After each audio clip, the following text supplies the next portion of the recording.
வேலூர் மாவட்டம் காட்பாடி அருகே கோவில் திருவிழாவில் நடந்த கோஷ்டி மோதல் கொலையில் முடிந்திருக்கிறது. என்ன நடந்தது என்பது குறித்து பார்க்கலாம். கோவில் திருவிழா என்றாலே கோஷ்டி மோதல் நடப்பது வாடிக்கையானதுதான். பெரும்பாலும் கோவில் நிர்வாகத்தில் உள்ள பிரதிநிதிகள் இடையேயான மோதல்கள் அல்லது சாதி தொடர்பான மோதல்கள் இருக்கும் சூழலில் காட்பாடியில் 20 வயதுக்கு உட்பட்ட வாலிபர்களுக்கு இடையே நடந்த கோஷ்டி மோதல் கொலையில் முடிந்திருக்கிறது. வேலூர் மாவட்டம் காட்பாடி கல்புதூரில் கங்கையம்மன் கோவில் திருவிழா கடந்த 21ஆம் தேதி நடைபெற்றது. இதில் இரு பிரிவினரிடையே கோஷ்டி மோதல் ஏற்பட்டிருக்கிறது. இந்த தகராறில் கல்புதூரை சேர்ந்த 29 வயதான தினேஷ் என்பவர் படுகாயமடைந்தார். இந்நிலையில் தினேஷுக்கு கல்புதூரை சேர்ந்த தீனா என்கிற தினகரன் நெருங்கிய நண்பராக இருக்கிறார். நண்பர் காயத்துடன் இருப்பதை கண்ட தீனா உடனடியாக தினேஷை வேலூரில் உள்ள தனியார் மருத்துவமனைக்கு அழைத்து சென்றுள்ளார். அதே நேரத்தில் வண்டரந்தாங்கல் கிராமத்தை சேர்ந்தவரும் வழிப்பறி, கொலை, கொள்ளை உள்ளிட்ட பல்வேறு வழக்குகள் உடைய சரித்திர பதிவேடு குற்றவாளியுமான கௌதம் என்கிற குட்டி ஜானி என்பவர் இடைமறித்து துரத்தியுள்ளார். தினேஷையும் தீனாவையும் வீதி வீதியாக குட்டி ஜானி துரத்தி சென்றதாக கூறப்படுகிறது. இந்த காட்சிகள் அங்குள்ள சிசிடிவியில் பதிவாகி உள்ளன. இந்த சம்பவத்தை அடுத்து தினேஷ் காயங்களுடன் தனியார் மருத்துவமனையில் சிகிச்சை பெற்று வருகிறார்.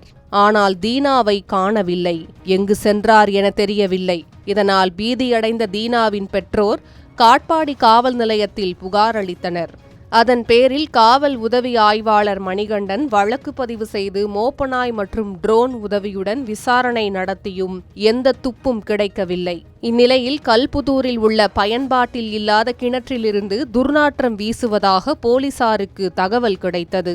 அதன் பேரில் பொக்லைன் இயந்திரத்தின் உதவியுடன் பாழடைந்த கிணற்றிலிருந்து தண்ணீரை அகற்றிய போது அதில் தீனாவின் உடல் கிடந்ததைக் கண்டு பலரும் அதிர்ச்சியடைந்தனர். தீனா கொலை செய்யப்பட்டு கிணற்றில் வீசப்பட்டாரா அல்லது முன்விரோதம் காரணமா அல்லது காதல் விவகாரமா என்ற பல்வேறு கோணங்களில் காட்பாடி போலீசார் விசாரணையை தொடங்கினர். முதல் கட்டமாக கல்புதூரை சேர்ந்த 19 வயதான நரசிம்மன், வண்டரந்தாங்கல் கிராமத்தை சேர்ந்த 21 வயதான ஜீவா, 24 வயதான சக்திதரன், 27 வயதான சசிகுமார் மற்றும் 20 வயதான நவீன் ஆகியோரை காட்பாடி போலீசார் பிடித்து விசாரித்தனர். அவர்கள் அளித்த தகவலின்படி 15க்கும் மேற்பட்ட வாலிபர்கள் மீது வழக்கு பதிவு செய்து அதில் 9 வாலிபர்களை போலீசார் கைது செய்துள்ளனர். இந்த சம்பவத்தில் முக்கிய நபரான சரித்திர பதிவேடு குற்றவாளி குட்டி ஜானி என்பவர் முதலில் தலைமறைவாக இருந்த நிலையில் போலீசார் அவரை தேடி பிடித்து அதிரடியாக கைது செய்துள்ளனர். காயம்பட்ட நண்பனுக்கு உதவ சென்று தீனா உயிரிழந்த சம்பவம் அப்பகுதி மக்களிடையே சோகத்தை ஏற்படுத்தியுள்ளது.